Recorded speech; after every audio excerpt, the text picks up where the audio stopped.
My name is Myrtle October from Threat to Thriving Inc. and this organization is set up to help African American males 18 and over who have been released from the criminal justice system. Mental health is the main repeat offense. Most challenging days, human service agencies should be working together. They're not working together. To an agency where it told me the client could come and live there if we had spent time at another facility where he would get treatment. Hope you guys are having a great day. Thank you so much for this journey with us. As he was regulated on his meds, that they would consider him and also bring him in. So we did there. We went there yesterday and we went there today. There was a hurricane coming, so when he was released from the main facility that was treating him for his mental health, they did send him off with an Uber, and he went to a relative's location. And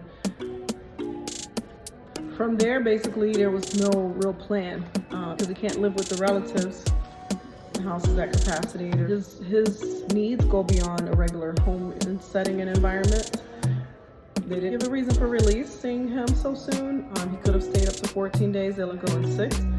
And I still don't have an explanation for that. We do have the release of information, power of attorney in place for his brother and Threat to Thriving, and yet there was no information given. It's an issue that when someone gets out of jail, there's nowhere for them to go, because it absolutely is. But now, it's very important that we see this as an issue and they have to live on the streets. It's an issue when someone has mental health and cannot get the services they need to get help with that mental health disorder that they have.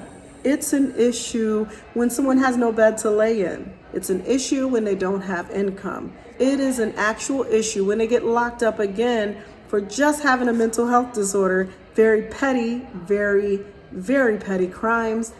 This is an issue. What I do understand is that we need to do something, and we need to do it soon. We need to support organizations who are helping people to work with this particular demographic of African American men 18 and over. There's plenty of services out there for the young ones and families, but when it comes to the African American male with a mental health disorder, we're finding that there's not much help out there at all. So therefore, we are here to advocate for them to get the help and services that they need. And we're asking that you don't push back, that you don't push back and you don't fight us on the fact that we need paperwork. Understand why they were kicked out. It's not about you. It's not about your organization. We're not coming for you. We're not trying to make you feel bad or look bad.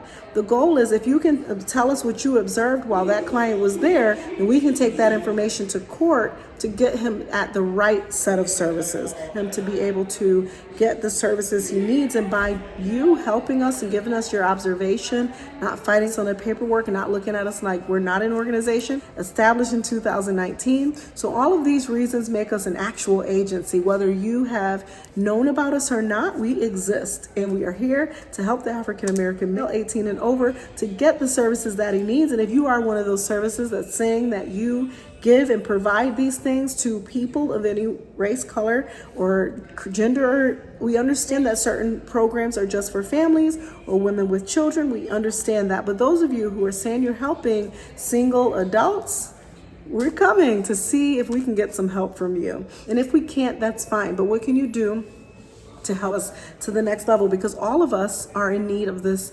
collaboration. And I know that eventually, if we're all working together, we're going to make things happen for everyone. Everyone's going to, at some point, homelessness will not be an issue anymore. There should not be an issue of homelessness. There should not be an issue like this, where people are living on the street and there's nowhere for them to go. Or they make a mistake and they're banned from an organization or homeless.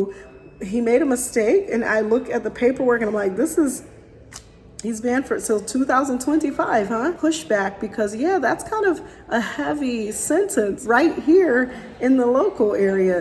I asked, was his violence putting his hands on someone? Did he actually touch anyone? Or was it just his words? Was it the day of him being released from jail? I mean, being in confinement and then coming out, is there no grace for people who are just coming out of jail one day? It's crisis among us, where people are being released without the proper things that they need. I know they have mentor programs coming up, but it's not for everyone. You have to be qualified to get into that program too. And you have to show that you want it. With a mental health disorder, are you capable of showing all the things that you need? Yes and no. There's a lot of ways that we can see this or talk about it, or how are we helping people? What are we doing? And how are we making this service accessible? Well, Threat to Thriving is here to help you figure that out as well, navigate these services for our clients and make sure that they're getting all the services that they Exactly how effective these services are, or how welcoming or connected they are in terms of helping someone. Like one of my clients who's coming out of jail, he's been out since July and still homeless. The first day he was at one of these centers, he got kicked out within a day. So I do have the paperwork and the information about why he was kicked out. And honestly, it just doesn't seem such a heavy reason for someone to kick someone, especially when you know you're dealing with mental health and is what you're set up for. Watch these systems lack so much communication and also lack the resources within the systems to help people in general. Filled beds, situations where there's so many questions and so much legwork and paperwork just to get what you need, just to get the service. In addition, sometimes there's just no one answering these calls. The issue of a person being released without, and somehow I think they're working together to get what they need done, right? Having a facility that will take you an address and then kick you out the next day, because that was really meant for you just to have an address, because you've got to comply. There's reasons to comply with these governmental systems. It works in that respect. So you can release a person to somewhere and they can, keep them or not keep them. They don't have to keep them. And when they see the meds, there's a change of heart. Paranoid schizophrenia, any type of bipolar, any mental health disorder, most people don't want to deal with it. It's a very unseen disease. It's one that can keep you out of all systems and literally on the streets. And yet you still have to comply with probationary regulations, rules, and laws. You should still be looking for a job. You should still be looking for housing, and all of that without being able to take care of yourself. I'd like to take this moment for you to take a moment for yourself to think about if you had gone to jail for any reason, mostly something really, most likely petty, what would you need when you come out? What would be first thing that you would need? A place to live? What if you had mental health disorder? Would you need medication? Would you need to see a doctor, be evaluated, taken to a clinic? What would you need? Well, what we're finding is that there's a lot of needs, mainly housing, mainly healthcare, all missing in this system. And we, Threat to Thriving, need your help to be able to pay for these services for African American men who do not qualify mostly for any of, even at the initial stages of being released. They're not being released with the right protocols, which would allow them to get those services once they get out. They're given probation. They need to find a job. They need to find a house. With this mental health disorder where they can't function, most likely some ADHD there, any type of schizophrenia, any type of medication you are starting on, there needs to be at least 2 weeks to get acclimated to the medication in order to be a functioning full adult. Even with anxiety medicine at the lowest level of the mental health crisis that we're all facing and seeing in people, if you don't have a place to live or isolate and you're out in the environment, living outside, do you think that's a place where you can really get and actualize the needs that you have or even know them? Even as a support coordinator, even as a case manager, even as an advocate myself, all of these things, as I'm running this organization, I realize I don't even have the capacity to continuously go out there with this person all the time and do all this work with my own personal life, of course, as well. So we need your help.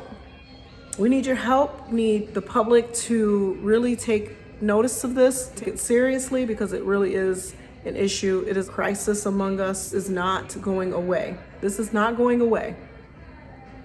We can ignore it all we want, but it's not going to go away, and it will affect all of us if we don't help this demographic of men. It's important for us to take a look at the issues of recidivism. Recidivism hurts families. My client has a family. He has a wife, children, and a brother who's on the streets. The pain of that, living with knowing you cannot help your family member, is devastating enough. Imagine him picking up his kids, trying to eat dinner at night, knowing that there's a family member who's living on the streets, mental health disorder. We all have mental health, right? We take care of ourselves. We know there's self-care, there's maintenance. Let's get the braids done. Let's get the nails done. Let's take nice hot baths because we have places we can isolate ourselves. When you're homeless, yeah, you can probably find a spot or two in this beautiful environment where you can go sit and be by yourself, but then you might get in trouble for loitering. Then you might go to jail for being out in the streets. Are they on the wrong side of the law? Are they on the wrong side of things? Yes, they're very much on the wrong side of things. They should be on the side where they're getting the treatment that they need. Treatment court would be a great idea. It's being used for certain people. And this is not an accusation about who is getting it and why, but we know that for this particular situation, he is not getting that treatment, and they've known for 5 years that he's had bipolar disorder. Yet they didn't release him under a treatment program, which is a beautiful program. I mean, they meet once a week. He gets a case manager. They get residential housing and programs that will help facilitate the process of releasing him from addictions such as cigarettes, maybe Molly, maybe ecstasy, maybe weed, things of that nature. You know, there's all these things that a person delves into when they have these disorders that try to get that feeling of angst away, fear of seeing things or hearing things. And, you know, we are not seeing people being released with the right prescriptions. And the judge has that ability. The court has that ability, and yet it's not happening. It didn't happen for my client. This book that exists here in the county, which allows people it's a pocket guide for emergency assistance. And emergency assistance also, it talks about Lee County Homeless Coalition. Lee County Homeless Coalition created this, thank you. And basically it's a resource guide and it has additional information and updates on the website. There's a website as well. So I'm guessing anyone who put information in here must also update it later on their website. Way 211 of Lee County Comprehensive Information and Referral Service. Elder Helpline, Lee County Rental Assistance Line, Emergency 911, City of Cape Coral Police Department, Emergency Housing, Abuse and Counseling Treatment, that's ACT, and that's for shelter and counseling for victims of domestic violence and sexual assault, human trafficking and victim advocate attorneys for injunctions for protection. That service is not for men. That's not just for you children. It's all disheartening because the services that are out there are not welcoming or at capacity or unwilling to try again with the same person after multiple attempts. It started with a court order. The court order wasn't set up for him to get mental health help.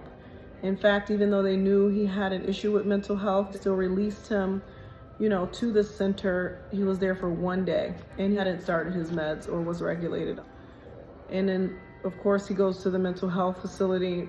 There's no real help there. And then for him, you know, he could